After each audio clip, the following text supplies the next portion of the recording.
welcome back to the videos. This is a video on how to complete the annotated bibliography assignment.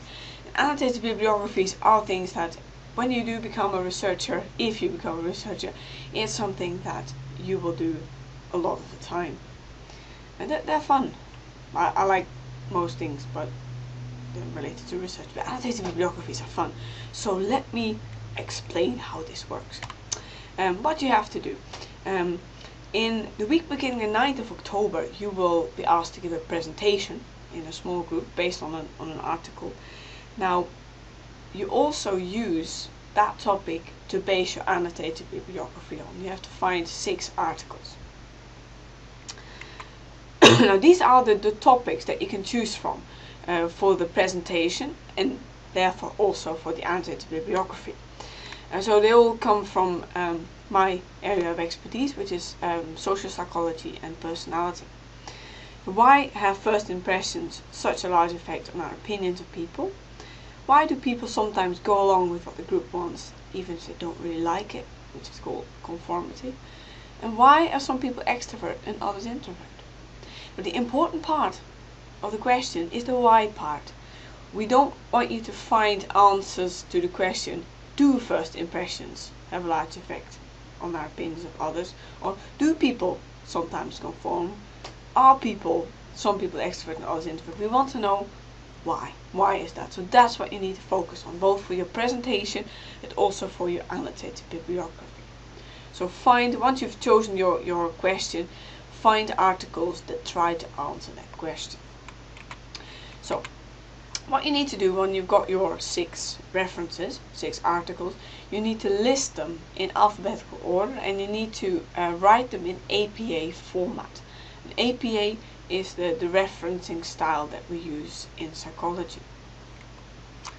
Now, below each reference you need to write a short annotation.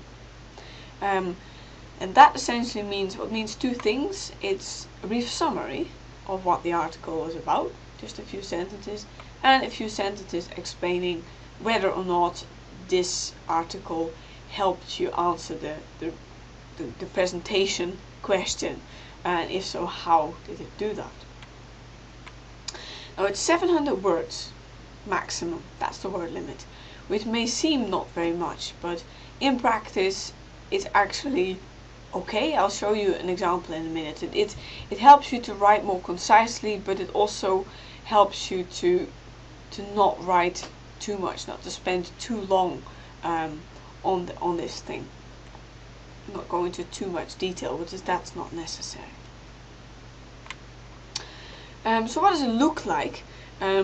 Previous students have said it would really help if we just saw an example, so that's why I've put this example here.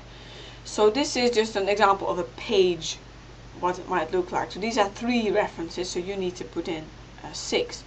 So you have the presentation question at the top, and this was a different topic. Our recollection and familiarity, truly 2 different processes.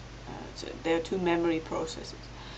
So that was the question. So then you have 3 articles here that all try to answer that question in some way. So you got the reference, and then the annotation, reference, an annotation, reference, annotation, and so on. The articles are put in alphabetical order by first surname, and then if the surnames are the same, then you move on to the second surname, and so on. So it's H, J, K. That's alphabetical order.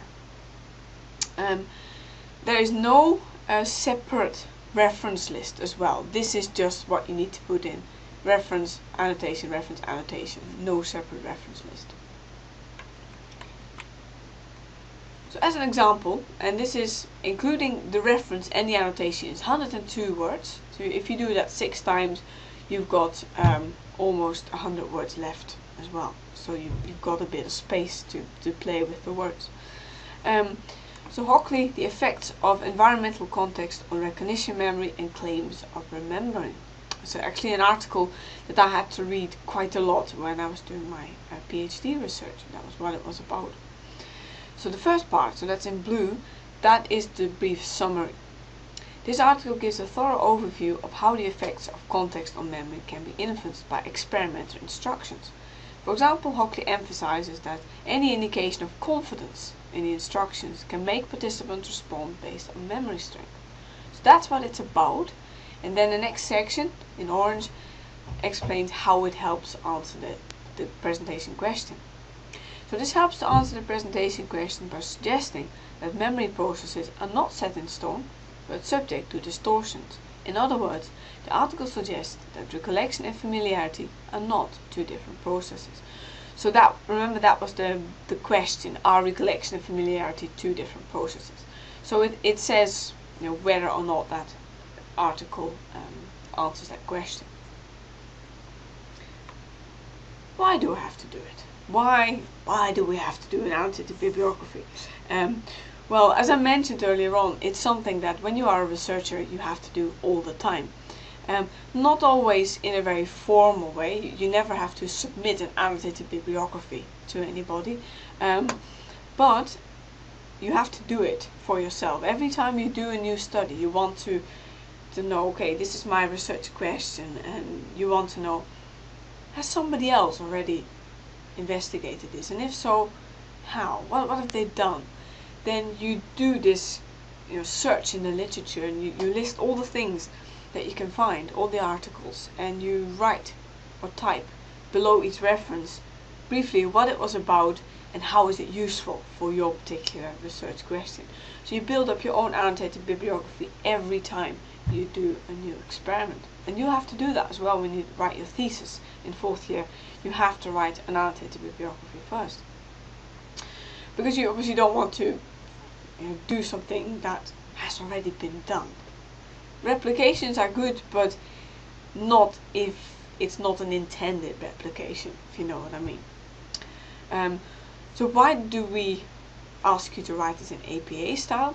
Well, that's because whenever you submit an article to a journal, if it's an APA journal, and that's what the majority of psychology journals are, you will have to write in APA referencing style, in text and in the reference list. So it's good practice to make that an automatic thing. It will become automatic, trust me. When do I have to do it? Well, unlike the ZAPs, there actually is a particular time when before which you have to submit this. So it's the week beginning the 16th of October before midnight on the day of your normal practical. So if you're in the Tuesday 2 to 4 group, you're in my group, by the way, if that's you, but if that's your practical, then you have to submit it by midnight, on that day, on that Tuesday the 17th. You can submit it earlier if you want, but that's the ultimate date. How will it be marked? There's quite a strict marking here.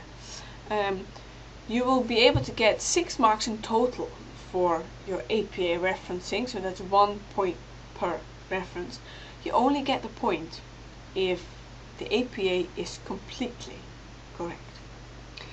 Now, if you have Gabi as a tutor, he will tell you how he lost, about 7 marks for missing a full stop 7 times. I think he still carries the pain with him. That's how it works, and that's how you learn APA in this case. So it's quite rigorous. It's easy to get wrong, but it's also easy to get right. There's nothing to understand. There's just something that you can do, and you have to check quite meticulously. Then you also receive 2 marks for the annotation, and that is judged on so how clearly you summarize the article and how well you explain how the article helps you address the presentation question. Then also, if you've added that up, so that's 6 times 1 plus 6 times 2, you've got 4 marks left over, which are additional floating marks, and they're based on the range of references. So we'd like you to get different articles from different articles, but from different journals, not just staying with one. And also we'd like you to get a range of years, so not get 4 of them from 2017. We want you to get some recent ones and some older ones, just to show a spread. I say recent, which is anything over the year 2000. I know some of you are probably born in the year 2000, but in terms of psychological science, some fields move quite slow, so the year 2000 is actually still quite recent. So you get points, a mark out of 22, which will be converted to a mark on the common grading scale. So on my Aberdeen in your grade list, you will see A, B, C, or D. Frequently asked questions. Can I include my presentation article? Yes, you can.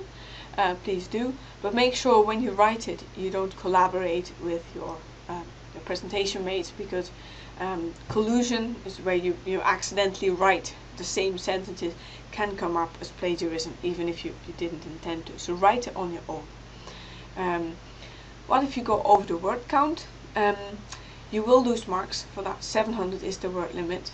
You will, depending on how many words you go over, you will lose marks from the floating marks. Because going over the word count means that essentially you have more opportunity to include content.